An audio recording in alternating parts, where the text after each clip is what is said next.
Way too much walking around today. Bruh. It's only 3 p.m. and I'm almost filling up my ring.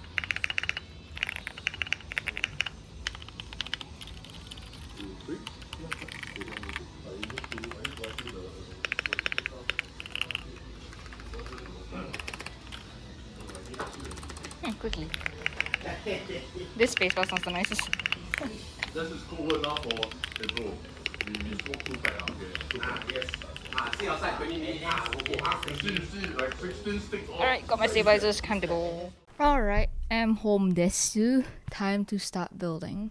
Today's treat is a keyboard for Kurokote, my friend. Alright, so I imagine these are the keycaps. Oh, it comes in a bag, nice. Alright, these are the switches, which I can't remember what switches they are. I just know they're tactile. Extra keycaps, and this should be the keyboard itself. Nowadays it's standard that all these keyboards come with a carry bag, huh? Even the KBD 67 Lite came in one. I wish I had a carry bag. I mean, I do have one, but it's only for tankless keyboards. Let's check this beautiful board out. It is the Tiger 80. So it comes in a nice white cable, USB-C. Here is the board itself. Why did they package it upside down? Alright. You have a nice engraving at the back of a tiger. I'll leave this here. At the top we have a gigantic sticker, I think. These are stuff to build the keyboard with. Oh, it comes with stabilizers. Well, I'm not gonna be using them. And this should be the plate. Polycarbonate. This should be PCB foam, I think. And here we have the PCB. That is a lot of flex cuts. Wow. Oh no, this is the PCB foam. Wow, okay, that's a lot of foam in the keyboard. Alright, first things first, we gotta loop these bad boys up. I believe these are tecsee something switches. They are rather light tactile, so to speak. A little stronger than browns. I believe these are factory lubed. They sound bleh. Extra lubing won't hurt. It'll probably make it sound a little less scratchy. This is the KBD Fans acrylic lubing station. I got it for free. It's okay, it works. I wish they had more slots for more switches, because I think this thing holds a max of like 7 times 8, so that would be 56 switches. Yeah, these are very long springs. Check that out.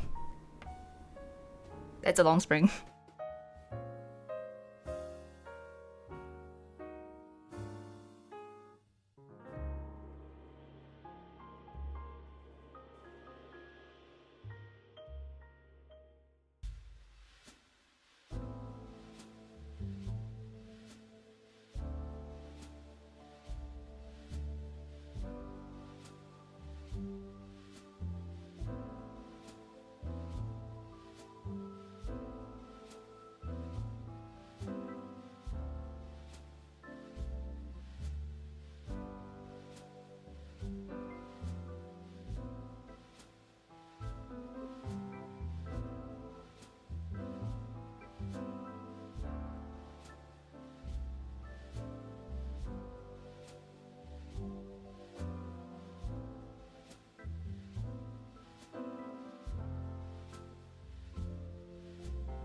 Alright, this is the part where I back loop the springs. I really don't like this thing, this bottle. It keeps leaking, it's really gross. My drawer is so oily right now. Just a little bit.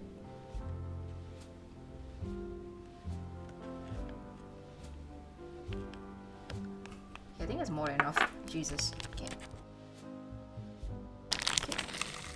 I need to buy more lube.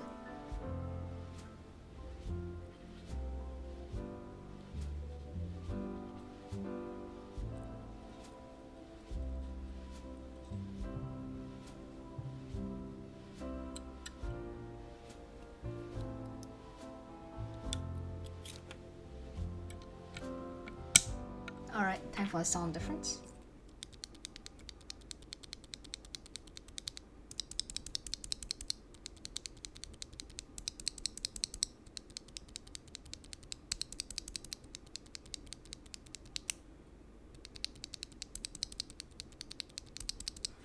Deeper. Alright, my brother's streaming. You'll probably hear background noise of him talking. Okay, anyways, stabilizer time. These are tecsee stabilizers. I decided to get like third-party stabilizers instead of using the stock ones included in the package because I don't know, I don't trust stock stabilizers anymore. We'll be holy modding them, so we'll get some fabric band-aids and like shove them into the stabilizers.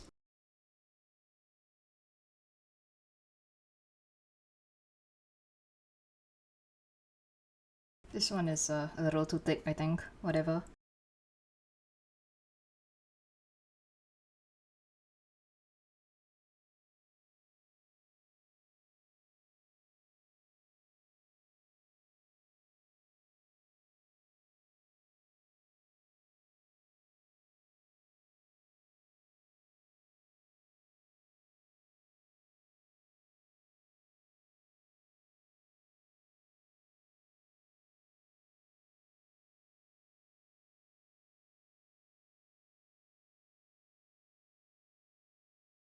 All done.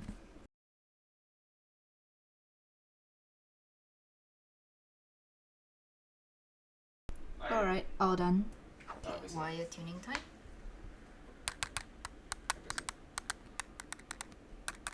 Both sides. Oh my god, yeah, good. Oh, that's much worse. From the side view, you can see that there's this like bend, like a mountain. So you should make sure that when you put down your stabilizers into your keyboard, it's this mountain that's facing up. So all your switches will be pointing upwards from here.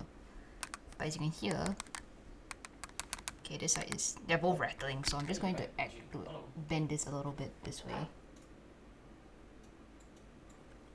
Right here. Oh, that's pretty bad. You still haven't gotten paid? I thought you supposed to get paid like each month. Okay, so after a bit of bending, there's no sound here. There's a bit of sound here. So this wire here is pointing up too much. What you do is that you hold this side down here. Here. Okay. So since this side is the side that's rattling, we bend it downwards. Okay. Then we hear the sound. Damn. I'm gonna speak puny words. Still needs to be bent more. Sorry. Another one. And then Mozambique. It's called on Mozambique. Damn. Oh. Okay, the wire is still not perfectly straight here. But damn. It's making a sound. Miji has the complex. Okay, now this side is rattling. Don't need words. Why is that skin so cute?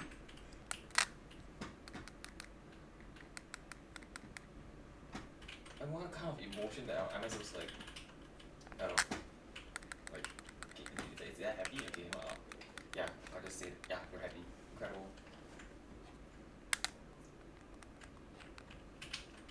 Oops.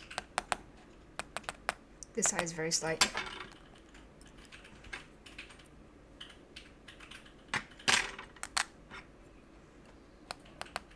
What is that? Perfect. Alright, so the Oh stabilizers no, I are missed. done. No one's racing. Well, anyways, so yes, we'll be lubing using this because it lasts longer than just Crytox. I just tuned everything else. As you can see here, this is the one that was perfect. Well, that's close to perfect enough. Anyway, you just need your stabilizers 99% perfect, and the Holy mod and the other Band-Aid mods will take care of everything else. Yeah, as you can see, when you flip it over, it starts rattling on one side again. You only need to tune one side. So when you loop this, I make a lot of care and concern to make sure that I'm holding the right side up. What I do is that I only make sure I loop one side first. So I usually start by looping this side. So I know that if the wire is pointing this direction to the right, that's the right way up.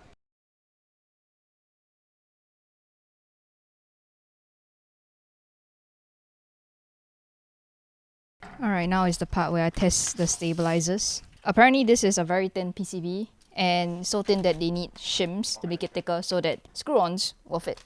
Alright, so if I'm not wrong, I think this is 7U.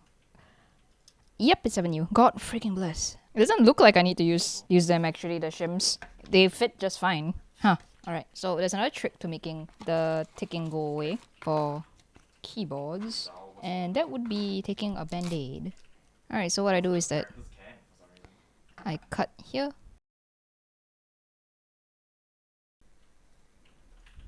Okay. Like that. You cut the part with the fabric. Okay, then I'll do this for the rest of the stabilizers. The point of these band-aids is so that it'll put pressure upwards on the stabilizer wires. So this way it will stop ticking. Someone made a really good video about it. I suggest you guys watch it if you don't understand how this even works.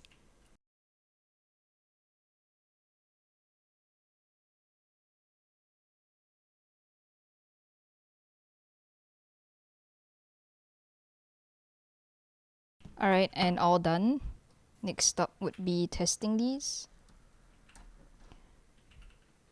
About time we open these.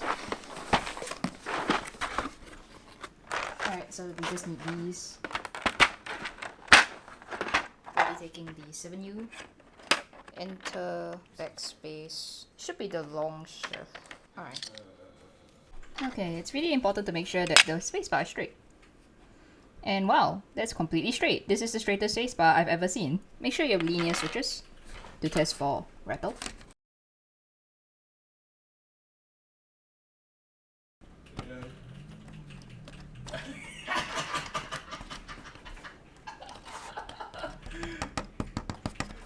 What? It can't go up? Oh, Jesus Christ. Alright, so I'm gonna try installing these and hopefully the stabilizers like come back up. I wonder if I accidentally installed the stabilizers wrongly.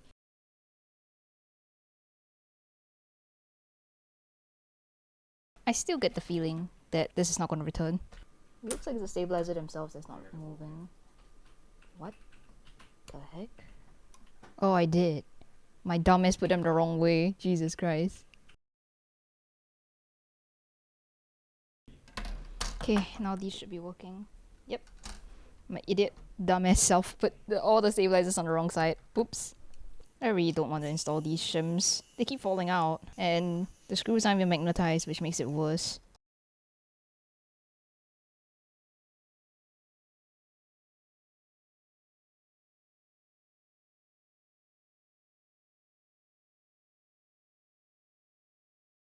I'm not sure why I have one extra. Time to put this back on. Alright, time to test these rattles. It shouldn't. Yeah. Wow. Hello, you only.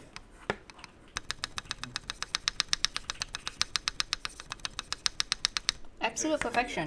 Alright, now for the rest of the keys. Oh, sounds.